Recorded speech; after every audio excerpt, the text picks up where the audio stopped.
Saturday presents, in the red corner, the undisputed, undefeated Weed Whacker Guy, champion of hurling grass and pollen everywhere. And in the blue corner, the challenger, extra strength Saturday. Eye drops that work all day to prevent the release of histamines that cause itchy allergy eyes. And the winner by knockout is Saturday.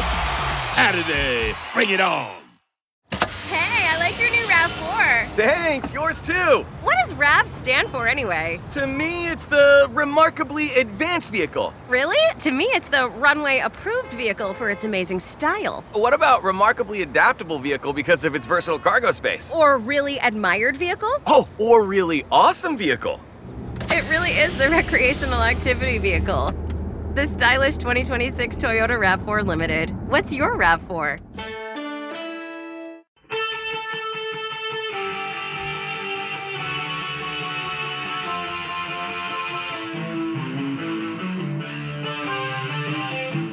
This is the Daily Blast from the New Republic, produced and presented by the DSR Network.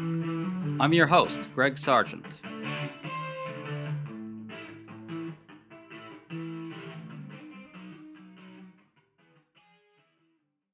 After the Virginia Supreme Court struck down a new redistricting that gave Democrats additional House seats, Donald Trump celebrated the outcome.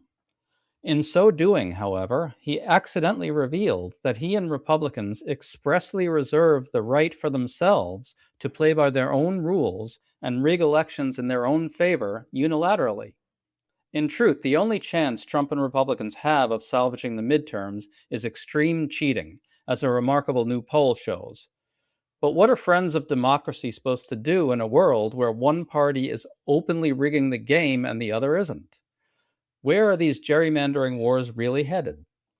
We're talking this over with Ari Berman of Mother Jones, the great reporter on voting rights. Ari, good to have you on. Hey, Greg, great to talk to you. Thank you. So in Virginia, Democrats had succeeded in passing a redistricting referendum that added an additional 4 congressional seats to the Democratic column. The state Supreme Court struck that down. But instead of talking about the ruling, which is unfortunate, let's look forward, Ari. Democrats will probably still win 1 or 2 of those 4 seats in Virginia.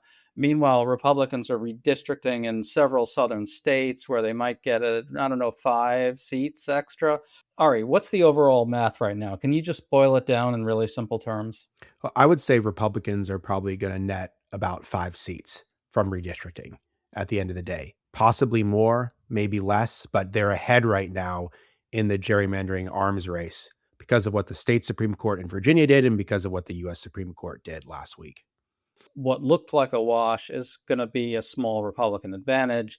5 seats, that's unfair. It shouldn't have happened, but that's surmountable for Democrats, right? Yeah, I mean, in a wave election, it's definitely surmountable. It just gives them less margin for error in terms of the map. I mean, they are going to lose 1 or 2 seats in Virginia. The map is going to be more difficult for them in Florida because of the new gerrymander, not insurmountable, but more difficult. And then in some of these southern states, these districts that they've had for decades in certain places, like Tennessee, for example, where they broke up Memphis, those are no longer going to exist. So they're going to have to put Republicans on defense in some new places, and they're going to have to expand the map. Let's talk about what Donald Trump tweeted about the Virginia ruling. He said this, quote, "Huge win for the Republican Party and America and Virginia. The Virginia Supreme Court has just struck down the Democrats' horrible gerrymander. Make America great again," close quote. Ari, Donald Trump has literally commanded numerous Republican states to gerrymander to the maximum extent possible. He's sponsored many primary challengers to Republicans who refuse to go along with that. And here he is celebrating the fact that Republicans get to gerrymander and Democrats don't. His explicit position is that elections should be rigged in the GOP's favor. Your thoughts on that? Yeah, I mean, Trump was just celebrating all this week the fact that he ousted all of these Republicans in Indiana who were opposed to gerrymandering. So it's very clear that under Trump, the Republicans are an openly pro gerrymandering party. He's been pushing maximum gerrymandering everywhere in really unprecedented ways. And I think what the Virginia Supreme Court ruling showed and why it made people so angry is it feels like there's two sets of rules. It feels like Republicans are passing all of these gerrymandered maps that A, are not approved by voters, and B, are then upheld in court. And Democrats introduce a map that is approved by voters and then is struck down in court. So it's a total double standard. Democrats already have to face a higher bar in places like Virginia and California because voters have to approve their maps. And then even when they're approved in the cases of Virginia, you have courts retroactively throwing out millions of votes in a way that they have not done so far in places like Texas. I want to underscore the double standard here a little further. Democrats in numerous states now have gone to the voters and put the referendum before them on whether they want to redraw maps in the middle of the decade. That is a hard thing to do, but they respected the voters enough to go ahead and do that. There you really have this incredibly glaring difference that I don't see how we can, continue to avoid talking about that.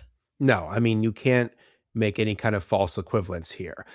In Florida, for example, Ron DeSantis openly said that Florida's prohibition on partisan and racial gerrymandering was unconstitutional. He basically is now daring the courts to strike down what is enshrined in Florida's constitution. That is far more blatantly unconstitutional than whatever minor technical errors may have occurred in Virginia. And there's obviously debate about whether there were even any technical errors that occurred in Virginia.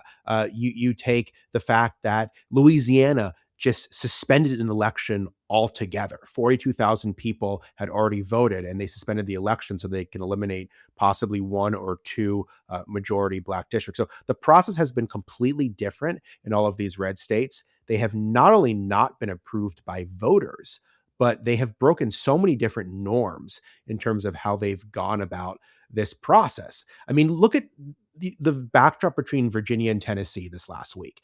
In a matter of basically 3 days, Tennessee Republicans dismantled a majority Black district that had existed for decades. In fact, Memphis had had its own congressional district since 1923. So it had existed for basically 100 years in its own district. They split it into three. No opportunity for anyone to weigh in. Virginia, this took months. Voters had lots and lots of time to weigh in here. And to me, the vote by the voters in Virginia should have been the end of the discussion, right? Like the Supreme Court should have said, even if we have some minor qualms with the process, voters approved it and we are going to defer to the voters. I think that would have been the sound interpretation of the Constitution, but also the sound way of looking at the national environment, which is one party is doing everything they can to rig the system, and the other party has the hand tied behind its back in the effort to try to counteract it. And I just don't think that's fair. To stay up to date on all the news that you need to know, there's no better place than right here on the DSR network. And there's no better way to enjoy the DSR network than by becoming a member. Members enjoy an ad-free listening experience, access to our Discord community, exclusive content, early episode access, and more. Use code DSR26 for a 25% off discount on sign-up at thedsrnetwork.com. That's code DSR26 at thedsrnetwork.com/buy. Thank you, and enjoy the show.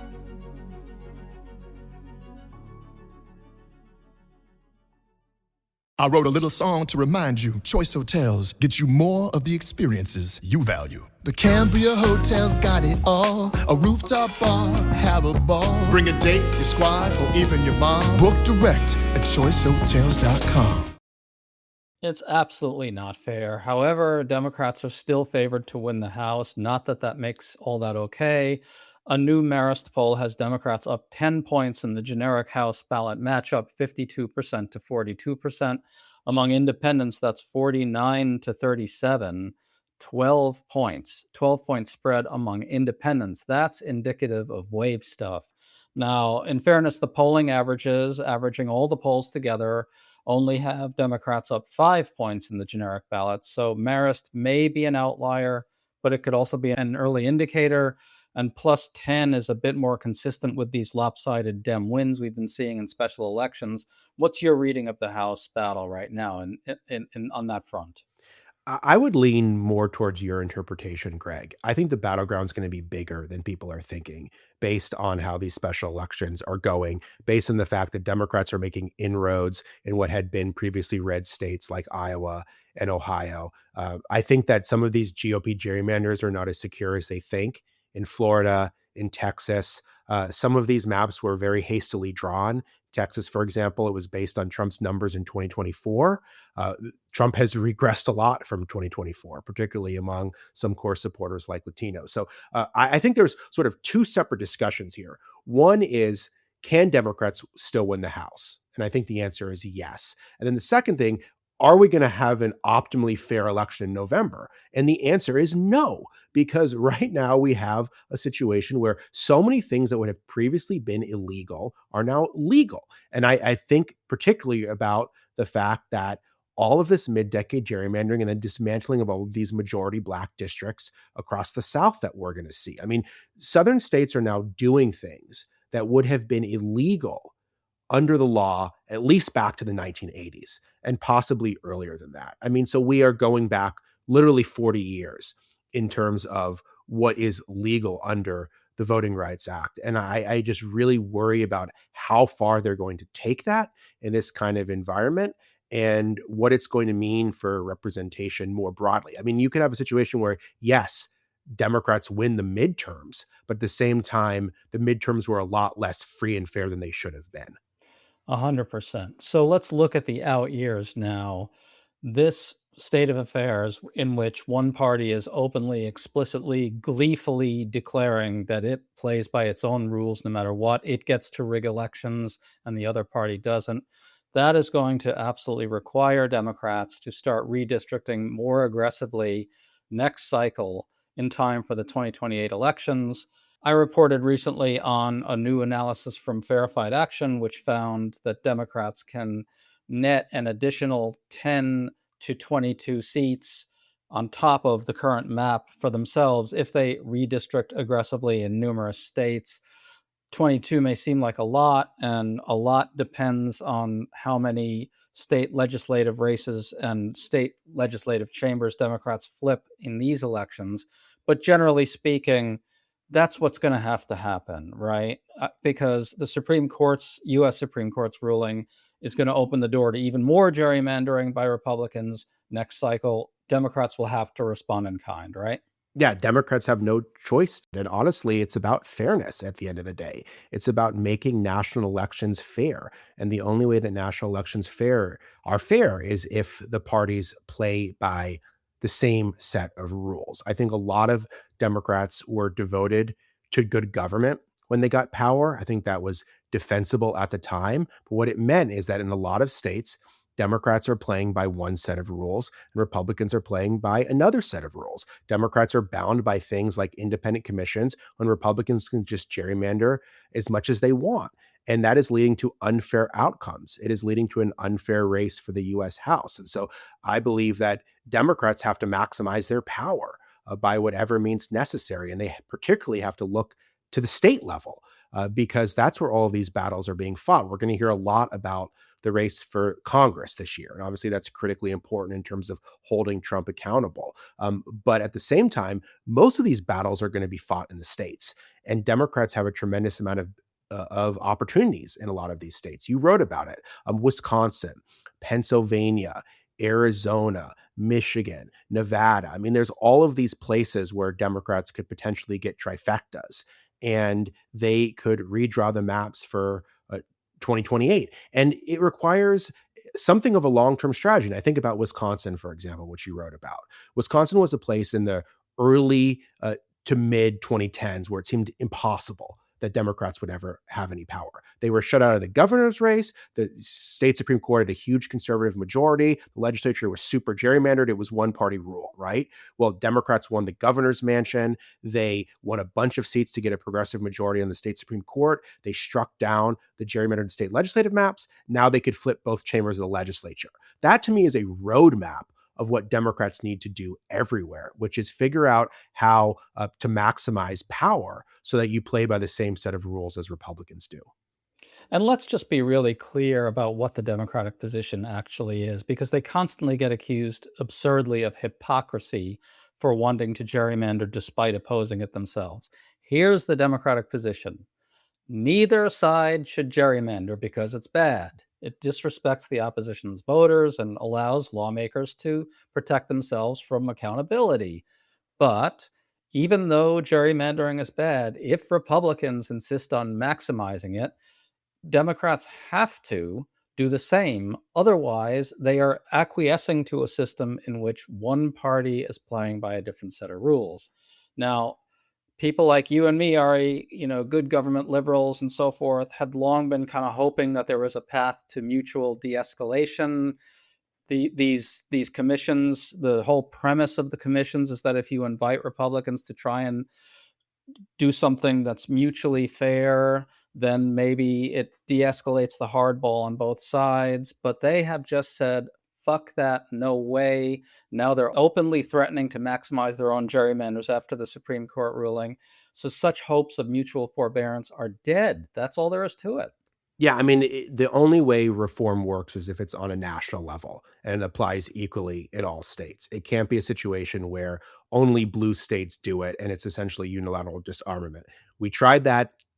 It didn't work. It didn't lead to more fairness. It led to one side being given a blank check and the other side having one arm behind their back. And so I think Democrats have learned this lesson. I still worry about what an endless gerrymandering arms race will mean. I think it will lead to more partisanship, more polarization, less competition. But the alternative is worse, which is that Republicans just gerrymander it in all these places. They have a perpetual lock on the U.S. House and on state legislatures, and Democrats have no way to fight back. So at the very least, I believe that this gerrymandering arms race, while incredibly destructive to American democracy, has woken Democrats up to the need to be as aggressive as Republicans in trying to maximize power, and also realizing they can't wait on the courts to save them. The U.S. Supreme Court's not going to save them, and even state Supreme Courts are often major impediments. In Virginia, they controlled the governor's mansion and the legislature, but they didn't control the courts, and we saw the impact of that. That's why state Supreme Courts are so important. There's really important state Supreme Court elections this year in North Carolina, in Georgia, for example. And so Democrats, when they think about the states, they also have to think about those places where either governors appoint state Supreme Court justices or state Supreme Court justices are elected, because that's a critical part of making the system more fair. Well, I want to bring up something that Graham Plattner, the Democratic candidate for Senate in Maine, tweeted in response to the Virginia ruling. He said this, quote, "I'm old enough to remember when Republicans in Ohio just ignored court rulings repeatedly and did it anyway," close quote. Now that's something of a bombshell, I think, Ari, because he's not exactly saying that in Virginia, Democrats should simply ignore the courts, but he's floating that as an option. And I take him to be saying that we are now inevitably going to enter into a period of procedural total war, and Democrats have to be willing to do whatever Republicans do in those fights. That's kind of a bombshell, right? From a Senate candidate, a major Democratic Senate candidate? Well, but I think it makes sense because, again, Republicans are not bound by any kind of norms in this fight. They have not respected any kind of procedural process up to stop them. When there was a primary in their way, they just canceled the primary, right? When there were laws that prohibited mid-decade gerrymandering, they just repealed them. When there was state constitutions they didn't like, they just said, let's just say this is unconstitutional. That's what they've done in all of these places. So I don't get why Democrats are just going to say to the Virginia State Supreme Court, we're going to allow you to nullify a vote that was held by 3 million people. The difference here in Virginia is that the voters weighed in. I keep harping on this process because I think it gives it a legitimacy that doesn't exist in all of these other states. In California, where Democrats were able to add 5 seats, they also went to the voters. So they keep going to the voters. Republicans don't do that. Let's close on the comic relief, or maybe it's not all that funny. The SAVE Act is a really disgusting piece of voter suppression legislation. Trump and other Republicans have openly and explicitly said they have to pass the SAVE Act in order to hold power at a time when Trump is really, really unpopular. Listen to GOP Congressman Roger Williams' answer about the SAVE Act. Well, I would hope not. It's pretty easy to vote for something like this. I mean, we want the right people voting. So I don't know. The Senate acts in different ways from the House. We passed some good legislation. We've sent it to them. So let's see what they do with it. So isn't that something? He said, we want the right people voting. Again, Ari, unintentionally revealing your response to that? Yeah, I mean, that's just a dog whistle that goes back many, many years. I mean, I can think of so many segregationists in the Jim Crow South saying the same kind of thing. We want the right people voting. And I think it's in this week in particular, it's just revealing that so many things that we thought were of the past have come back really with a vengeance. And so I think it's just indicative that when they say they only want certain people to vote, they really do mean it. Yeah, and just to close this out, look, a lot of people will point to these results and say, okay, well, Democrats need to win more than a majority to win the House. So they just have to moderate, or they just have to adopt more popular positions, et cetera, that type of take. Okay. Yes, Democrats have to adopt popular positions, but we don't need to choose between these two things. There should be a two-track approach here. One is try to adopt the most popular positions and execute the best politics possible, best political strategies possible. But on the other, you're going to have to enter into procedural maximalism here. Otherwise, you perish. Isn't that the essence of this? Yeah, I mean, winning elections aren't enough if elections themselves aren't fair. And so I think whatever they can do to level the playing field and make it so that both sides are playing by the same set of rules, to me, that has to be the guiding light of the Democratic Party going forward. Agree 100%. I hope Democrats follow that advice. Ari Berman, great to talk to you. Thanks so much for coming on. Great to see you, Greg. Thanks for having me.